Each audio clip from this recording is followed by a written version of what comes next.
Esse é o argumento deles. Então, eles provam para você que o termo alma, tá aqui o argumento deles, ó. Alma significa jovem e não virgem, como geralmente a Bíblia cristã traduzem. Então, novamente, né, o culpado é os cristãos. Isso é coisa, uma invenção cristã que foi manipulada por Roma. Eles dizem. Beleza? Bom, vamos desmontar já esse primeiro argumento aqui. Vamos desmontar esse primeiro argumento. Bom, veja que o termo a palavra virgem são intercambiados no texto bíblico. Tanto alma quanto betulá são sinônimos poéticos, formando pares chamados de paralelismo. Ou seja, tanto alma e betulá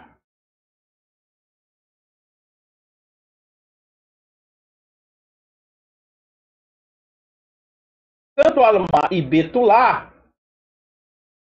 podem ser usado como virgem, literal. Todas essas duas palavras.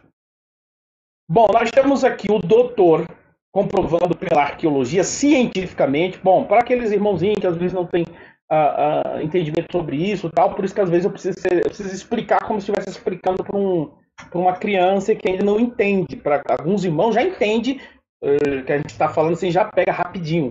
Mas tem irmãos que eles não entendem. Por exemplo, o arqueólogo ele não sabe às vezes o porquê, qual é o valor disso. Bom, o arqueólogo, por exemplo, esse aqui é o arqueólogo Ciro Ersel Gordon, né? Dr. Cyrus Gordon, arqueólogo hebraísta, tá? Ele foi elogiado lá na Universidade de Jerusalém, esse arqueólogo aqui, ó, arqueólogo hebraísta. O que é um arqueólogo? Ele é PhD em línguas semíticas, ou seja, ele vai lá nas terras, em Babilônia, ele vai lá nas terras e começa a fazer escavações de arqueologia, entendeu? Ele descobriu no seu livro, ele tem aqui escrito no seu livro, Ugarit Literature, tá? Ugarit Literatura, tá? De 1949, páginas 63 e 64, relata que foram encontrados tablets de barro na cidade do Ugarit, em que o termo alma é usado em paralelismo com betulá. E ambos significa virgem.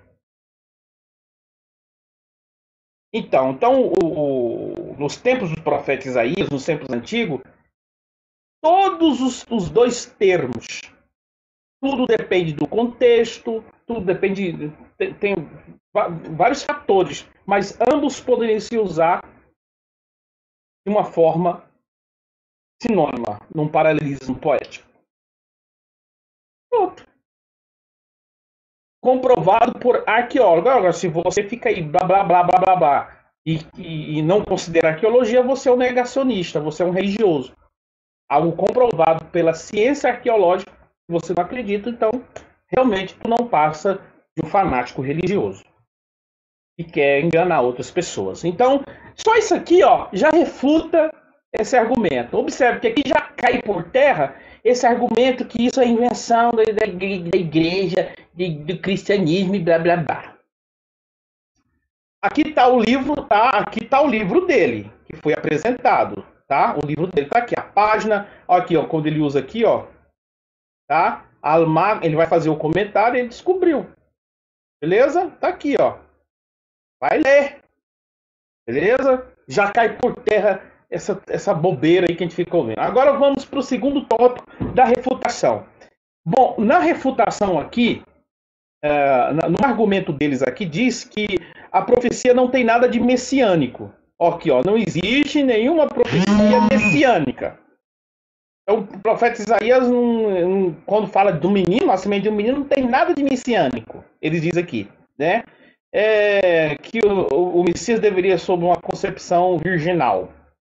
Mas isso aqui, você não consegue ver esse nascimento de uma concepção virginal porque você está cego sobre como se diz respeito a níveis de interpretação profética.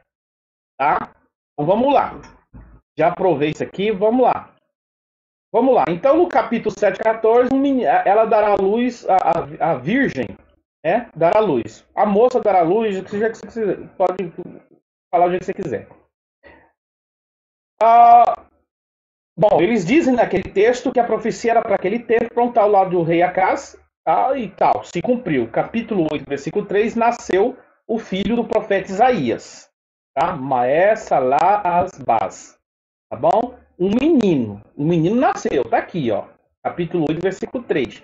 Capítulo 7, a profecia, vem a profecia. No capítulo 8, aparentemente a profecia se cumpre, né? Cumpriu.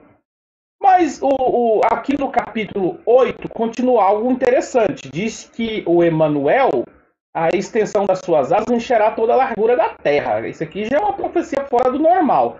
Observe o estilo poético, profético, porque o estilo literário do livro do profeta Isaías é profético. Então observe que as asas encherá a largura da tua terra. Ó Emanuel, da tua terra. Ó Emanuel. Beleza. Se bem que o nome do filho de Isaías não é Emanuel. Tá aqui, ó. Não é Emanuel. Beleza. Então, aqui tem algo interessante. Opa, a largura das suas asas. Bom, os rabinos, judeus, ortodoxos, dizem muito bem que essa profecia aqui é pro Messias. Que o conhecimento do Messias, que a proteção do Messias encherá toda a terra. É isso aqui. Já viram Messias aqui, só os nazarenos que não vê negacionista. É parte dos nazarenos. Agora tem algo aqui bastante interessante. Agora tem algo aqui que é mais interessante ainda. Ué, mas o menino nasceu. O menino, certamente, é o filho do profeta Isaías, né? Ah, não, mas é o rei Ezequias. Não é o rei Ezequias também, não. A profecia não está falando do rei Ezequias também, não. Ezequias foi um rebelde que rebeliou contra o Eterno, não tem nada de Ezequias. E esse menino aqui? Aí, ele profetiza o nascimento de um menino, porque o menino nasceu, no capítulo 9 já, hein? Já passamos do capítulo 7, demos uma voltinha no capítulo 8, agora chegamos no capítulo 9. E o menino nasceu, um filho se nos deu, e o principado está sobre os seus ombros. Né? Marbê. Aqui, principado, governo. O governo está sobre os seus ombros. Peraí, o filho do profeta Isaías, ele não é não vem de nenhuma descendência real. Isaías não é nenhum filho de rei, nada disso. Esse menino aqui, ele tem o principado e o governo nos seus ombros. Mas o menino nasceu aqui, não. Nasceu pro filho do profeta Isaías. Observe que é parte da profecia se cumprindo. Parte da profecia se cumprindo. Porque aí que está o problema. Existem 4 níveis de interpretação. Aí os nazarenos, porque é hebraico, porque é cultura judaica, eles mesmos falam dos 4 níveis, mas na hora de interpretar o texto, eles não sabem interpretar o texto. É muito bonitinho falar sobre os 4 níveis de interpretação judaica. É o Rames, né?